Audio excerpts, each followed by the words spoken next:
So, as you're like on your journey with regards to building whatever it is that you're building, I noticed over the past 3 years, I went through different paradigm shifts. So, when I started in network marketing, I always felt like, the top 1% was the top 1%. It's those people, it's good for them. I could never really see it for myself. And then the biggest thing that got to me was when I got to spend time around everyone and I just watched everyone. And then I was like, there's nothing really different. This person just has more confidence in themselves. And then that's literally my first paradigm shift where I started believing in myself. I was like, no, if that person can do it, I can do it. And then that's when I started working on myself. So that's with regards to the topic of personal development. A lot of times people think personal development is just reading books. Personal development is looking at different areas of your life and then improving it bit by bit by bit. So I was like, okay, my first paradigm shift was confidence. Looking at everyone, I was like, okay, they're just more confident. They can get behind the camera. They can speak. They like this. I said, okay, these are the things that I'm going to practice. And obviously, the more competent you become in something, the more confident you become. So I started. Before, I used to despise social media, like speaking on the camera like this. I couldn't do it. But what I started doing was I'd put my phone down and I'd just take videos of me doing stuff. And then I'd type out what I was thinking. From there, I'd start like saying very short things to a point where I did it so often that I became comfortable in front of the camera and I could have full-on conversations. I could now share ideas. The second major paradigm shift that I went through was this one time, just after Valentine's Day, I think 2021, where my aunt was went through, it was gender-based violence. So her partner attacked her. And I just started my day, like it was a Monday. I started my day. Everything was good. I just got a phone call. Yo, your aunt's in the hospital. It's not looking good. We don't think she's going to make it. My heart sank. I was like, okay, go to the hospital, sort everything out. Luckily, they were able to assist her, but she was in terrible shape. That night, I had to do a training for over 300 people. So as I was doing that, going throughout the day, just trying to make sure my aunt is sorted, her kids don't see her like that because she has 2 sons, and just keeping her safe, making sure, okay, we got your medication, we got this, you're comfortable. One of my mentors calls me and she's like, hey, champ. And my energy was down. I was like, hey, mama bear. She was like, nope. When your upline calls you, that is not the energy you give her. So I tried to explain what had happened. And she was like, so I told her, no, this is the type of day I had. She's like, okay, I'm going to take this training and give it to someone else. I was like, what? I said, nah. She's like, okay, let's get your energy right. Let's do this again. She's like, hey, champ. I'm like, hey, mama bear, how you doing? She's like, that's much better. So then she was like, champ, the thing, a lot of times people think it's the things that make people top 1%. She was like, no, it's the attitude and mindset. The way you show up, the top 1% shows up even though they have problems. She's like, don't you think I have problems in my own personal life? But I still show up and give you guys my best energy and give you guys the highest level of what it is that we're doing. And then I go back and deal with my problems. So then that was a huge, big paradigm shift where I was like, okay, no matter what I'm going through, I can't really make excuses because I want to be a top 1%er. So I need to think and act like one. Took a shower, did that training, one of the best trainings I've ever done. So many people got value. And then that's when people were sharing the clips from my training. So people started knowing who I was. And then my business started to grow after that. So I was like, this is rather quite interesting. The next paradigm shift was now from understanding the fact that, you have to behave how the top 1% behaves. You have to think how the top 1% think. So when that happened, I started thinking, okay, in order to be, you must become. So whatever a 1% is willing to do, I have to be willing to do it. So some of the risks that I've taken was because of that switch of not thinking I'm just this beginner or I'm just this. I said, okay, if I was able to show up like a 1%er, everything I have to do going forward has to be like a 1%er, the way I show up. The way I show up with regards to time, the way, just those principles.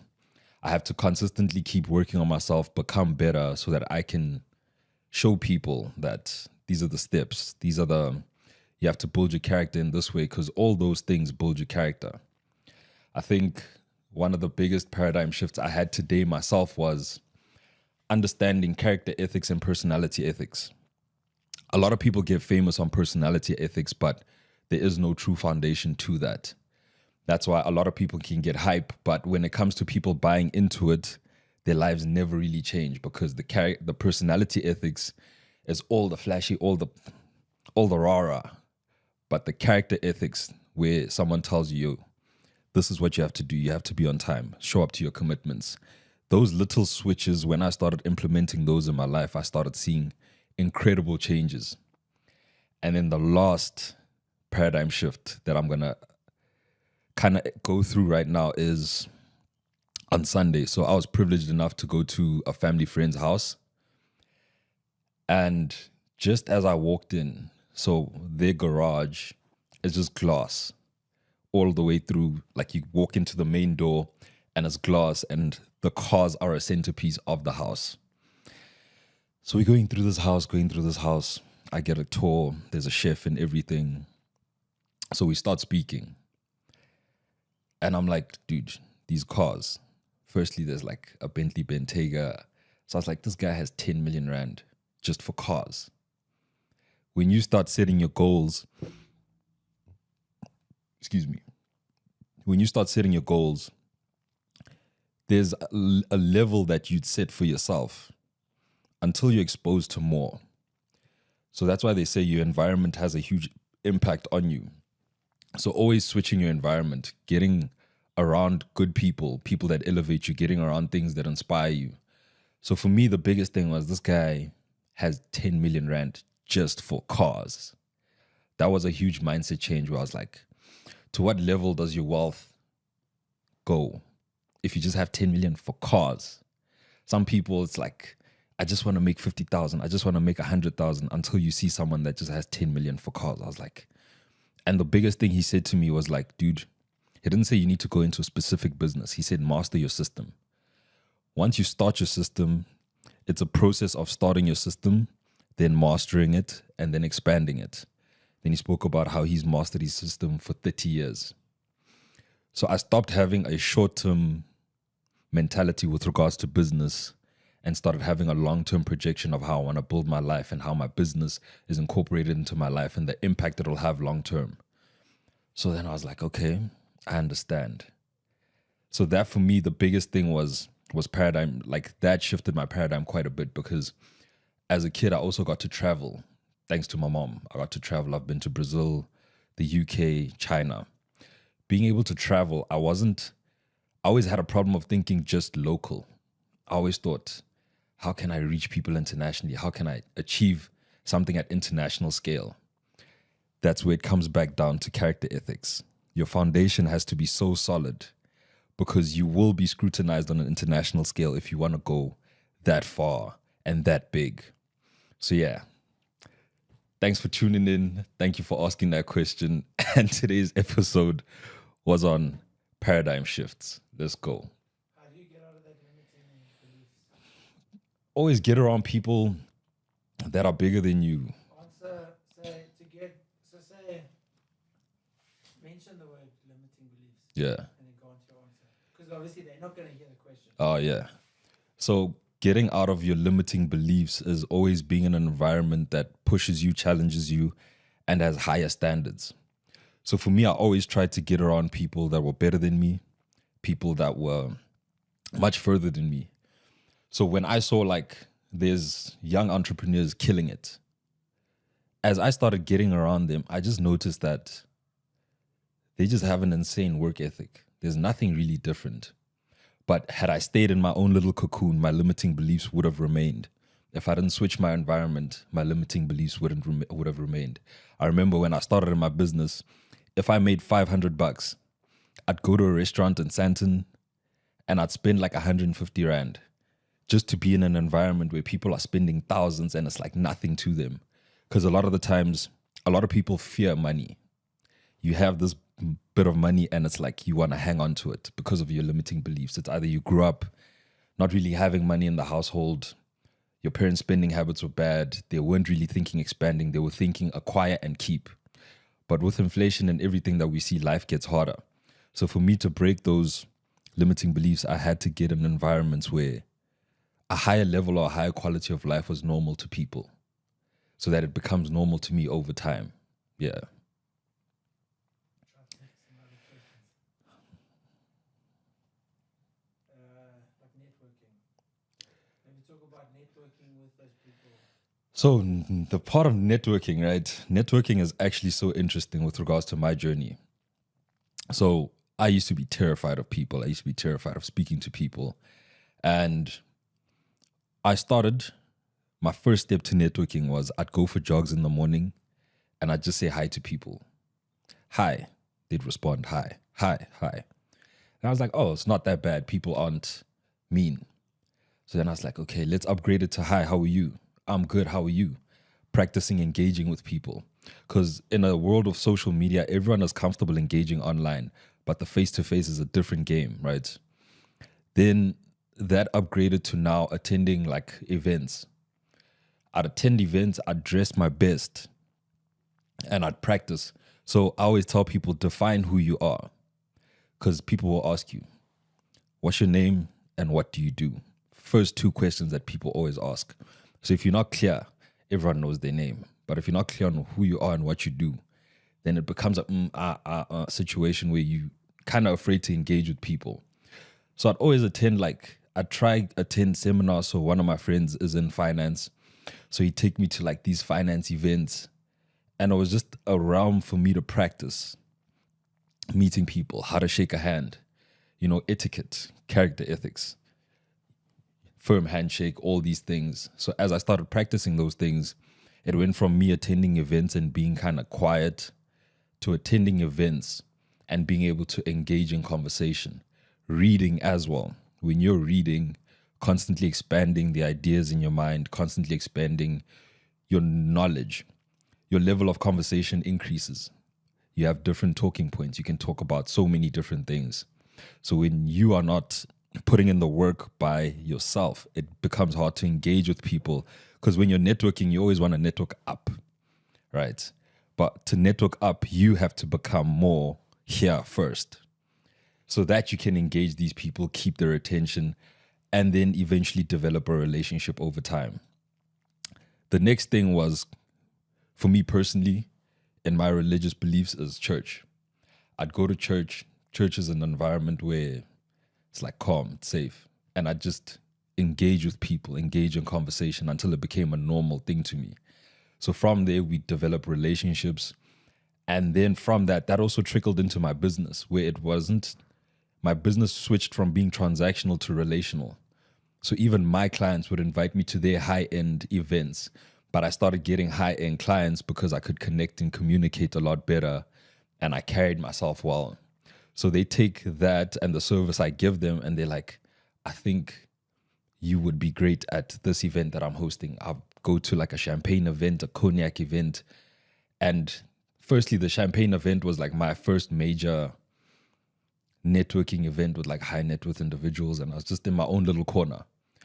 I'd speak to the sommelier to try and learn more about like champagne and the different glasses. So you see, educating myself on the etiquette. Then when I attended the cognac event, I could engage and speak to more people and exchange contact details and learn from investment bankers and all these different people. But it's like a step by step thing. No one wakes up and is perfect at networking. Networking is in your everyday life. Then when you walk out the door, who's the next person you can meet, connect with, engage, and have a meaningful conversation? Doesn't necessarily have to have an outcome, but the fact that you're engaged and now that connection is there, that's the first kind of networking you can start with. Then it develops into, spaces. When you get to spaces, then events, and it builds. Yeah. And these working with high net worth individuals and people who are above you. Yeah. How do you manage coming off confident, but not coming off as like egotistical or that you think you're better than someone else? So it all comes down to competence, right? You have to understand, if you're engaging with a high net worth individual, you have to set boundaries. to be like, okay, you are a professional in this area of life. But with regards to this is why you've engaged me. This is my area of profession. So we have to come to a common point where in your realm, you're king, but in this realm, I'm the person that you listen to. And I'm not going to lead you astray. I want the best results for you. Once they understand that, where it's not transactional but relational, you help them understand that, okay, this person has my best interest in mind. So from there, it also comes down to character ethics. I remember one of my clients, I owed him like $20. And when I delivered these products, I told him, I said, yo, I owe you $20. I don't have $20, but I'll take it off on your next order. He was like, my sister, I always ask my sister, don't you owe me? And she's like, no. She's like, the fact that even with 20 Rand, you can pay so much attention to detail with just 20 Rand, even though they may have thousands or millions. What you do with the little translates to what you do with the plenty. So then they think, okay, this person is a person with similar character ethics, so we can continue to do business together. So that's why I always go back to character ethics. So yes, you're confident, but if your character is intact, it'll never be seen as arrogance. It'll always be seen as this person is just really confident in who they are and what they do, because you're not belittling in any way. You're not highlighting like defaults in any way. You're just really confident in who you are, what you do, and the character is solid. Yeah.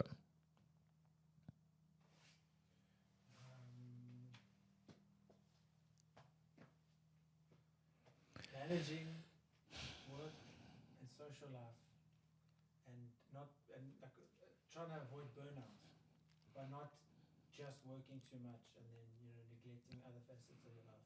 Yeah. Maybe tied into obviously training. So managing different facets of your life, that's a very interesting one, right? So for me, in terms of my journey, I really struggle with like balance. So I rather set targets and goals and then I'll set like a time. So with regards to a social life, I have to plan my calendar out to be like, on this specific weekend, I'm doing this, this, this. And then once this is done, I'll have time for social. When I've learned that when I didn't control my calendar, that's when I'd have burnout, because you work like crazy around the clock. Then if you do party, you party too much, then you've got this hangover and whatnot that sets you back 2 days. I mean, I'm getting older, so my hangover is like 2 days. So when I started controlling my calendar a lot more, it's like today, I have a weekly planner. So my weekly planner, I wrote Wednesday, 1 p.m. podcast. I said, okay. So now I know within a day, I have all these things that I need to do, and I don't have decision fatigue. So because my time is slotted out, I know personally with regards to business, these are the things that I have to get done. And then after that, I have time to like visit family. It's like on Monday, I went to go visit my family and I wasn't really working, but I'd set it there, family. Because my family flew in from Ghana. And I was like, Monday, family. I spent morning until evening with my family, not really working. When I got home, that's when I started. I just gave myself 1 hour focused work. Well, I got back to clients, got back to my business partners and everything. So I think really taking control of your calendar, understanding that not all social interactions are necessary. Some of them might actually slow you down. So you have to prioritize. Right now, I'm still in the building phase of my business, so my business gets majority of my time. But also the reason why I build my business is because of my family. So I need to balance the family time because I need to fuel the spirit that fuels me to go out and do what I do. With friends, I used to be very big on friends, but I realized that like it was because I didn't feel comfortable being by myself. So now it's like I have friends, I do check up on them, but I don't necessarily feel the need to always be with them. I will spend time with them here and there because I understand that they also have different things going on in their lives. So if the time does align, then we do meet up. But if it doesn't align, it'll just be a phone call or checking in. So right now in the building phase, I realized I don't necessarily have too much social time, but my social time is like my business time. So that's where mine ties in. If I'm being social, it's probably business as well. So yeah, that's how I balance. But some people do it differently. I just know I can't focus on too many things at once. I'm very like one track, one mind. If I'm doing this, this is what I'm doing for a specific time. So it's like every 3 months I travel because I know for 3 months I'm gonna give it my all, and then I'm gonna travel, take maybe like a week just to enjoy myself, and then be social and go to all these things. So that's the system that I have for myself. Yeah. And the power of saying no. Sometimes just accidentally saying like, but you know, that's not essential. Maybe I should just say no to that. So the power of saying no, right, is so powerful because it not only saves you on time, but it saves you a lot in terms of heartbreak. It saves you a lot in terms of, um, being able to focus on yourself and being comfortable with yourself. A lot of the times when you can't say no, there's a part of you that you need to work on so that you feel more confident and you can confidently say no and understand that people won't view you as a bad person. You're just taking control of your space and setting up boundaries. The power of saying no is being able to set up boundaries. Because if you don't do that, people will constantly overstep those boundaries and keep. If you're a giver, people will constantly give, take, pull, pull, pull, pull, pull. So if you're someone that gets comfortable saying no, then it becomes a thing where you have boundaries, you feel more secure in yourself, you feel more confident in yourself, which allows you to perform a lot better because now you're more in control of your space, how you feel about yourself, and the things that you do. I myself used to struggle with that a lot. I used to feel like I need to make sure everyone around me is good. I need to make sure everyone around me is happy. And then I end up feeling burnt out or sad or feeling like this person doesn't reciprocate the level of willingness that I'm willing to give. Then I learned, no, man, that person just has boundaries. I need to work on building my boundaries. My family needs to work on understanding and respecting my specific boundaries. Because if you don't, it comes from that foundation. If you don't grow up in a household where you're taught no is okay and being able to set boundaries, then when you step into the world, people just take advantage. So you have to get comfortable within yourself. No, I don't enjoy that. I don't appreciate that. I would actually prefer this. I don't enjoy this kind of service. It's not a bad thing. But a lot of the times you can be raised to believe that it's a bad thing. Like people will think that you're a bad person. No, you're just setting certain boundaries and standards. And if you're willing to uphold those standards, where you say, no, this is a no in this situation. If someone tells you it's a no in their situation, you can respect it. You won't feel any type of negativity towards them. But when you say, I'll say yes to this, you know that yes that you're saying, you're going to do that yes at the highest level to make sure that, it's not only your yes, but it's your name behind the yes. Yeah.